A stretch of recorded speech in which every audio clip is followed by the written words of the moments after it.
Yo, welcome to Fast Forward Mindset Motivational Podcast. I'm your host, Coach James. This is where we rewire your thoughts, reset your mindset, and fast forward your life. No more rewinding, just discipline, motivation, and the truth you need to become unstoppable. If you're ready to elevate your mindset and take control of your future, you're in the right place. Let's go. Yo, what's going on, everybody? Hope all is going well. So y'all was just sitting here drinking my protein. This is Soylent, and I'm not promoting Soylent, just so you know that.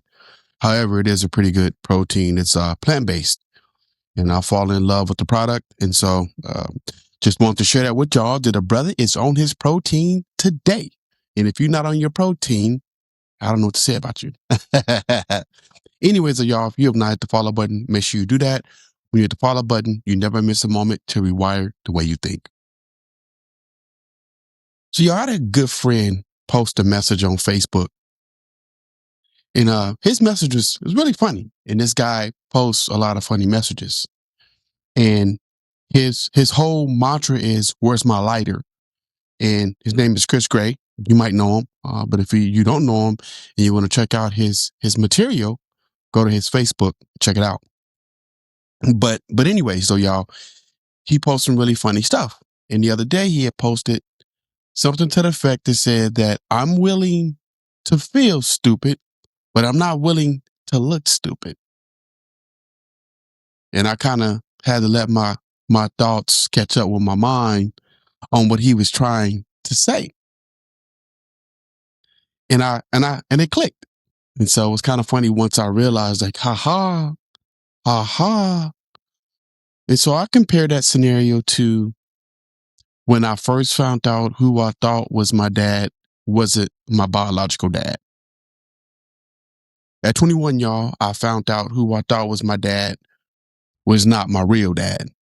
Although my dad, who raised me, treated me like I was his son, you would have never known the difference had someone put their nose in my family's business and told me the truth.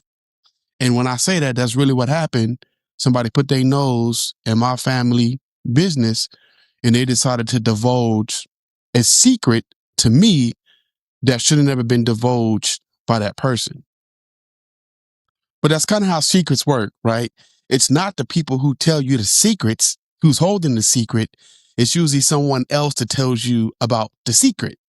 So it was really ironic that I found out that way. And then as I got older and got more mature about life, I really realized that a secret doesn't come from the person that's holding the secret. The secret gets told by someone else that just happened to stumble upon the secret. So y'all, back to my story, what I was saying is that when I found out my biological father was not my biological father, it really felt like a moment of stupidness for myself. It felt like that everyone knew and heard the truth and I did not. And so when I heard and saw that video the other day, it hit home real quick because I was like, that's how I felt. I felt I didn't mind feeling stupid, but I looked stupid to everybody else, which is how I visualized it at that time. Is that I looked as stupid and everyone knew except for me, but that was not really the case.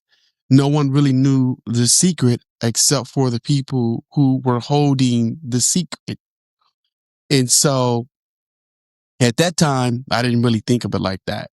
But I do realize now today what his message was is that, yes, I'm willing to feel stupid, but I'm not willing to look stupid, right?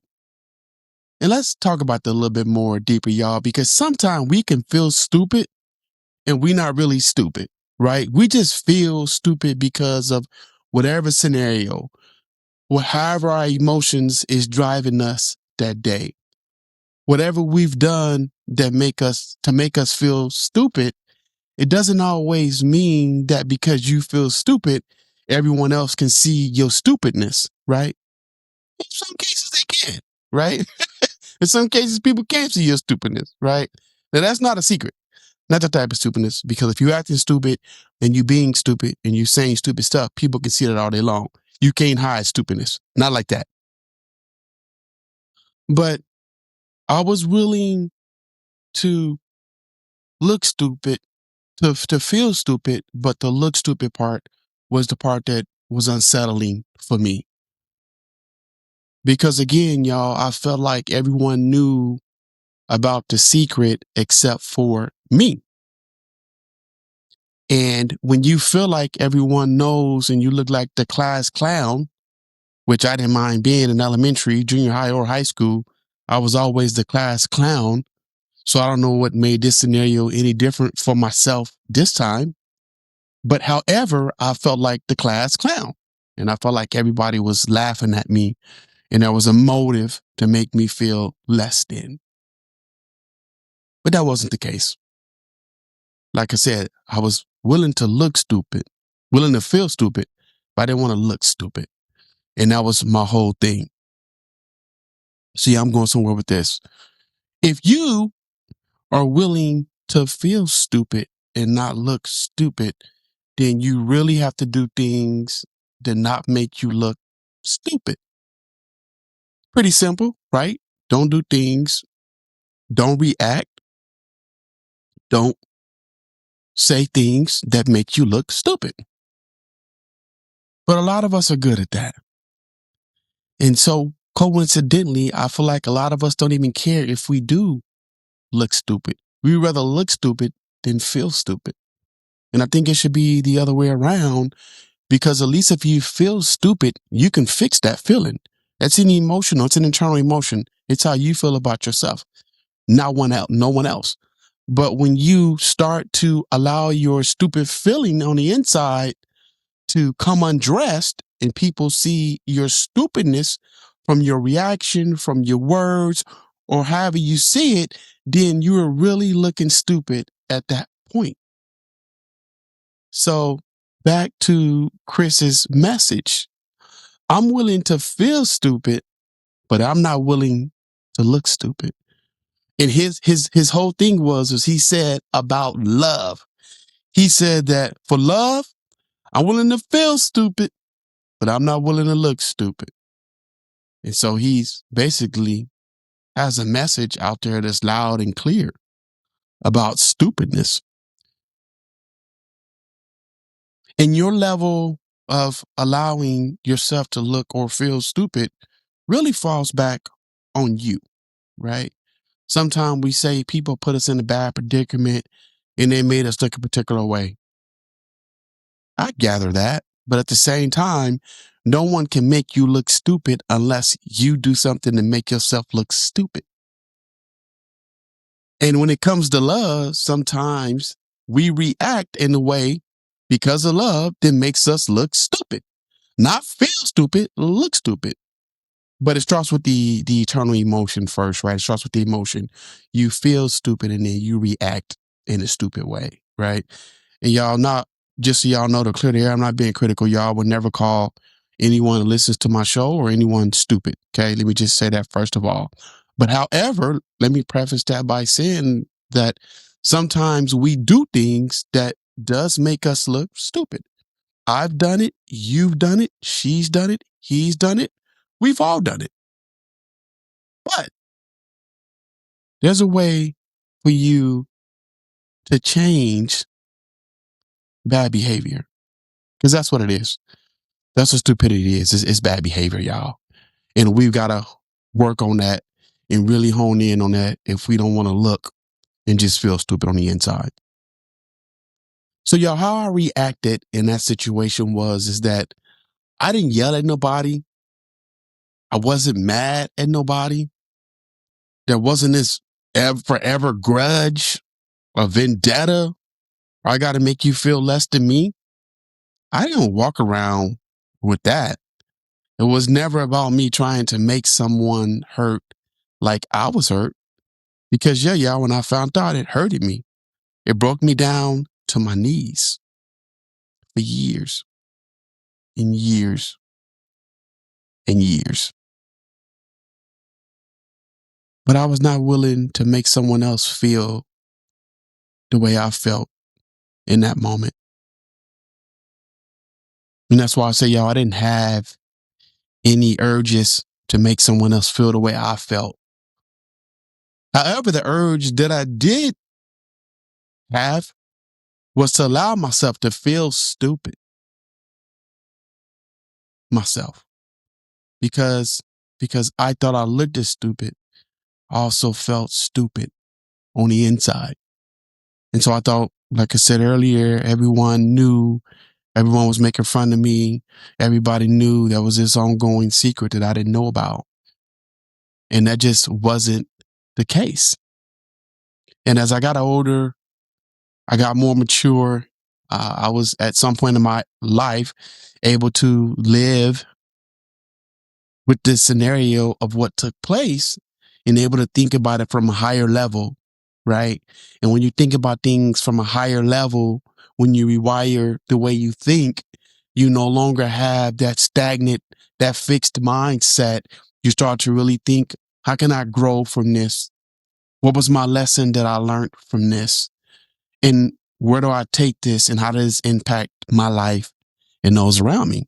How can I make it better?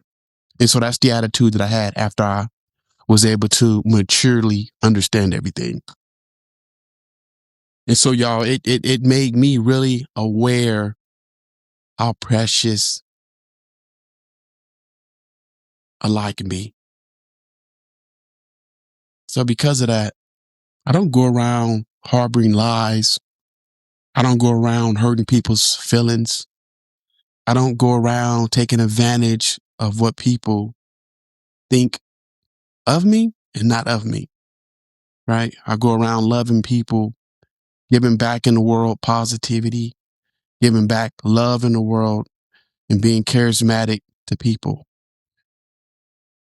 And that's why y'all see me on this podcast, because this is part of my charismatic ability to be able to give back to the world and share a story that broke me down for years with the world to help y'all overcome any stupidity you may be feeling for something that wasn't your fault. Because if it's not your fault, it's not your fault. And when it's not your fault, you shouldn't look or feel stupid in any instance when it's not your fault. You're just an innocent child. You're an innocent adult. You're an innocent person. And so there is no emotion you should have to carry behind your innocence. Things in this world just happen. And when they happen, you have to find a way to get over the hump. And how do we get over that hump? I mean, there's a lot of things that we can do, but we got to deal with the truth. We got to deal with the facts. That's number one. Deal with the facts. Deal with the truth. I mean, if it's red, if it's red, it's red, right? If it's black and it's shiny, it's probably a black shiny sports car, right? And it is what it is. A chicken is a chicken. And so based on that, you have to really be willing to deal with the pain. And then once you deal with the pain, you move forward. And then once you move forward, don't look back. A lot of people keep looking back and trying to rehash and feel that emotion again. And it hurted so bad, but I got to keep hurting it. Oh, I got to keep feeling that hurt over and over and over again. And it's just not good. I started reading this new book called The Four Agreements the other day. And right in the beginning, this book just right off the bat, boom, just hits you right in the face. It says that a lot of us in this world come up being taught beliefs, experiences that we have, family rituals, family backgrounds, however you see it, right? That makes up our mind as a child. And then when we grow up in this world, we try to fit in somewhere. And sometimes where we try to fit in at is really not our cup of tea, right? It's hot coffee. It's not tea, it's hot coffee. And because we try to blend in with everyone that drinks hot coffee, we become somebody that we're not. And when we become somebody that we're not, we start living this life that we shouldn't be living. And y'all, I say that to say that if you're dealing with something, sometimes we make a bad decision and we get in bed with the wrong person, and now it's too late. 3 kids later, right? And it makes things more difficult. But what I'm saying today to y'all is to deal with your issues and get them resolved. Every issue is resolvable. I mean, it may be easier for me to say that because I don't know everybody's scenario, but every situation is resolvable. And it starts with you. You have to be the one to say, you know what? This isn't my burden anymore to carry. This isn't the pain that's meant for me to carry anymore. This isn't the way I want to feel any longer. And that was the beauty of it for myself, y'all. When I found out later on, I didn't have to carry the pain no more. I didn't have to carry the hurt anymore. It wasn't my job to do that. I had did that for years. So you don't have to do that no more. You can let the pain go. You can move forward. You can enjoy life. You can find happy and healthy relationships. You don't have to go and find vices like drugs and alcohol that fuels you to make you feel better about life. Because those are dead end resolutions. I take that are dead end resolutions. I dabble in all that, y'all. It's a dead end resolution. If you think drugs and alcohol is going to fix your life or fix a broken heart, it is not. But y'all, I wanted to share this story today because I wanted to be real factual with y'all about it. And as time has progressed, I'm more and more mature about it. And so I'm able to tell a real story with emotion behind it without losing it, without feeling that emotion again. Because again, like I said earlier, y'all, no one should ever want to go down that path to feel that hurt again. You shouldn't want to. And if you do want to, then you're just a pain junkie. I'm just going to be honest with you. You're a pain junkie. You just want to keep feeling it over and over again, but you don't have to. So y'all, that's my story. So like I started with in the beginning, I'm not willing to look stupid. I'm willing to feel stupid because there's definitely a difference. Hey, y'all, thank y'all for listening. I really appreciate it. If y'all have not went to my website, go check it out. It's www.rewirethewayouthink.com. Yeah, I'm not hard to find. If you want to follow me on social media, I'm on IG all day, every day. It's James Watkins at 40 and Fit Life Coach. Also have a YouTube channel as well. That's 40 and up life coach. I think that's what it is. My mind is playing tricks on me right now. But if you want my YouTube, let me know. Just drop me an email at jewatk1@gmail.com and I'll drop you the link. Y'all, if you are struggling today with thoughts of suicide, thoughts of hurting yourself or someone else, please don't hesitate to call us Suicide Prevention Hotline at 988. Hey, y'all, I'm Coach James. Let me help rewire the way you think. And y'all, let me share this before I close. If your mindset isn't making you money, it's costing you more money. And that's my 2 cents in there, y'all. Peace. Thank y'all for listening to today's episode. And remember, don't rewind your life, fast forward it. Until next time, keep moving forward. Hey y'all, I'm Coach James. Let me help rewire the way you think. All right, y'all. Peace.